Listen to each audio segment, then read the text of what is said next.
ассалому алайкум.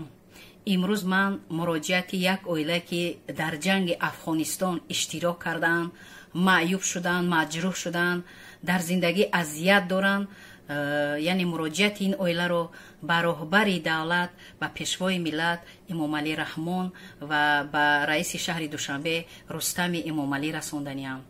ин оила яъне киҳо мебошанд, дар куҷо таваллуд шудаанд ва чӣ мехоҳанд ва чӣ азият доранд. дар асоси ҳуҷҷатҳои онҳо ман ин муроҷиатро пешниҳод мекунам. яъне ки ин оила Ҳафизов Ҷамшед Абдулҳаевич, яъне ки зодаи шаҳраки Совет, ноҳияи Совет, вилояти Кӯлоби Пештара мебошанд, ҳозир вилояти Хатлон аст, ва Шодӣ ва Хосият Маҳмадалиевна, яъне ки сокини ноҳияи Фархор, зодаи ноҳияи Фархор мебошанд. ин оила муддати 27-28 сол мешавад ки дар шаҳри Бустон, вилояти Сух зиндагонӣ доранд. аз зиндагии якҷоя соҳиби 6 нафар фарзанд мебошанд. яке духтаронаш ба шавҳар баромадааст ва 3 донишҷӯ дар оила доранд. ғайри 3 донишҷӯ як мактабхон доранд. ғайри ин мактабхон як духтари дигар дар хона менишинад. ва ин оила ба ман муроҷиат карданд. аввал беҳуҷҷат муроҷиат карданд ки аз номи онҳо ман шикоят барам ба тамоми вазорату идораҳо ва роҳбари давлат. азбаски ман ҳуқуқшиносе ҳастам ки беҳуҷҷат бедалел ягон муроҷиатро яъне пешниҳод намекунам. фақат дар асоси ҳуҷҷатҳо, далелу исботҳо пешниҳод мекунам. намехоҳам ба иззати нафси касе расам. аммо ин оила чандин маротиба аз ман хоҳиш карданд аз 5 декабр то ин ҷониб ва ман фақат ҳуҷҷат талаб кардам. модоме ки ҳуҷҷатҳоро пешниҳод карданд, баъд ман тасмим гирифтам ки ба ин оила кӯмак кунам. чаро ин Шодӣ ва Хосият маҳз ба ман муроҷиат кард? чунки ин кас медонад ки ман барои маъюбон, ятимон, занҳои бепарастор, яъне маъюбон, муҳтоҷон муроҷиат ё ариза чизе ки бошад ройгон бепул ба онҳо кӯмаки ҳуқуқӣ мекунам. барои сабоб барои ҳамин муроҷиат кард ки мана Ҳафизов Ҷамшед шавҳари ӯ мебошад ва ӯ иштирокчии ҷанги Афғонистон будааст, маъюб будааст. ғайри ин иштирокчии ҷанги шаҳрванди Тоҷикистон дар сохти конститутсионӣ будааст. бинед ки аз тарафи Горбачёв яъне грамота доштааст Ҳафизов Ҷамшед. мана ин орденҳо барои хизматҳои шоёнаш ба Ҳафизов Ҷамшед дода шуданд. айни ҳол ӯ бемор аст, мегӯяд шавҳараш, яъне ки Ҳафизов Ҷамшед бемор аст, маъюб аст, аммо аз зиндагии вазнин кор мекунад. ва Шодӣ ва Хосият мегӯяд ки муддати 27 сол 28 сол шуд бо ҳамин Ҳафизов Ҷамшед маъюб дар шаҳри Бустон зиндагонӣ дорад. аз зиндагонӣ якҷоя гуфтем соҳиби 6 фарзанд ҳаст, зиндагонӣ доранд, бехонау даранд. аммо чандин маротиба ба раисони ҳамон ҳокимияти маҳаллӣ муроҷиат карданд, чӣ хати чӣ даҳонӣ. онҳо ваъда доданд, то онҳо гуфтанд шумо фахри миллат ҳастед, мо ҳатман хона ба шумо медиҳем, ҳатман ҷои зист таъмин мекунем. аммо мегӯяд 27-28 сол боз дар ин байн 3-4 раис иваз шуд. аммо мо то ҳол дар бадари иҷораем, хонаву дар надорем, манзили шахсӣ надорем, азияти сангин мекашем. ҳатто мегӯяд шавҳараш ҳамин маъюбе ки дар ҷанги Афғонистон иштирок кардааст ва дар ҷанги шаҳрванди Тоҷикистон дар сохти конститутсионӣ, ҳамин маъюб бо ҳамон ҷони бемораш кор мекунад. мегӯяд нафақа мегирад, аммо кор мекунад. барои чӣ? барои иҷорапулӣ ниҳоят қимат аст, аз 1000 сомон зиёд аст. маҷбур ҳастем пули иҷора диҳем, надиҳем дар кӯча мемонем, дар ин ҳавои сард куҷо меравем. ва мегӯяд ки иҷорапулӣ ғайри ин пули коммуналӣ, яъне ки пули барқ об ва ғайраро ҳатман бояд ки ғайри иҷорапулӣ пардохт намоем. барои ҳамин мегӯяд пули ёфтагии мо ҳамааш дар ҳамин хараҷоти иҷорапулӣ мераваду, яъне 3 донишҷӯ доранд дар роҳкироӣ ва хароҷотҳое ки донишҷӯён мекунанд.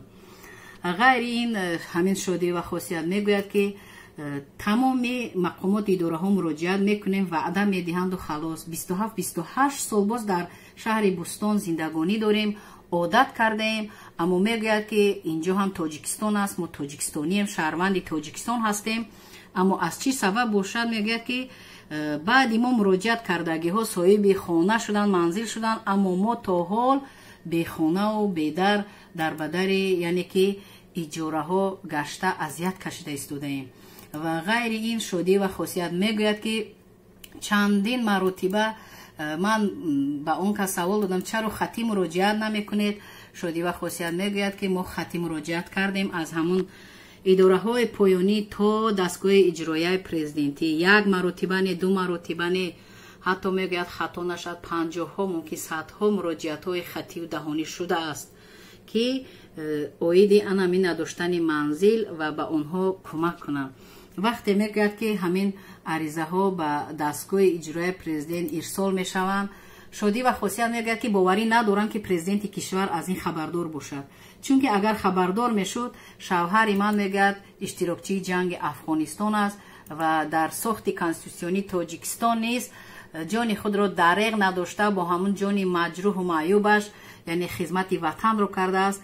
باوری ندارم که به خانه میموندیم. اما میگوید صد افسوس که همین عریضه های من هیچ وقت به مقامات های بالایی به رفته محض به دست پرزیدنت نمیغلطن. ممکن به دست نفران میغلطن که آنها روی یکی عریضه ها را سنجیده و همه عریضه هایی که میگوید من پیشنهاد کردیم همش جواب یک خیله همش یعنی که یک خیل جواب دادن.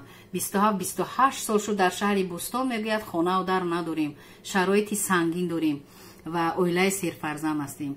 خیلی همه ما میدونیم در کودکس منزل جمهوری تاجیکستان به کدام اویله ها در نوبت اول خانه داده می شود؟ به اویله های معیوب، به اویله های یعنی که به یتیمان و به نفرانی که سرفرزند هستند. اما اویله این شودی و خاصیت سرفرزند هستند و معیوبی جنگ افغانستان دارند و تا حال به خانه و به درن. مدت 27-28 سال شد میگه ما در بدر اجاره نشسته ایم و به نهایت شرایط وزنین داریم. در این بین میگه 5-6 رئیس عوض شد، اما به رئیس ها مراجعت میکنیم، اونها وعده میدین شما فخر ملت هستید، ما شما رو حتما خانه میدیم. اما میدونیم در شهر بوستان میگه خانه های دولتی خالی وجود دارن یا که خانه هایی که نو میسازن از طرف صاحبکاران به ما داده نمی شود و خانه های دولتی نیز وجود دارن. اما با چی سبب باشد که بعد ما نفرانی که مراجعت میکنن صاحب خانه میشوند، ما تا زیر مدت 27-28 سال باز به خانه و بیدریم، به نهایت شرایط وزنین داریم و خواهش کردن این مادر این زن که با مساعدت پرزیدنت کشور، با مساعدت رستم امامعلی رئیس شهر دوشنبه، با دستگیری آنها به آنها یک منزل جدا کرده داده شود تا که نهایت در این هوای سرد اذیت میکشند. اگر که دیگر مبلغ پیدا نشود و شرایط وزنین است، پول اجاره رو دادن نتوانند، در کوچه میمونند، کسی آنها را به جای زیست تأمین نخواهد کرد. برای همین خواهش کردن، التماس کردن و حتی من از آنها خواهش کردم که ویدیو کنن، اهل خانواده رو پر را به نوار گیرن تا که از شرایط زندگی آنها از پیش شناس شوند همه. اما آنها میگن که 3 نفر دانشجو داریم، نه همه هموطنان ما شرایط ما رو میفهمن، ممکن ایراد گیرن، ممکن مسخره کنن، گفته فرزندان اجازه ندادن.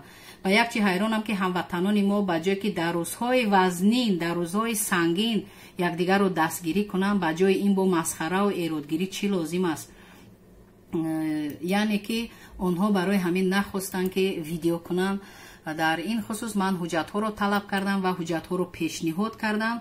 من در اساس حجت ها مراجعت دارم به پرزیدنت جمهوری تاجیکستان امامعلی رحمان و به رئیس شهر دوشنبه و به دیگر رئیسان مثلا شهر بوستان و مقامات اداره های داخلدار که این اویله بینید که سالهای طولانی به همه جا مراجعت کردن و محتاج منزل جای زیست هستند و دستگیری هموطنان و راهبران به این اویله لازم است.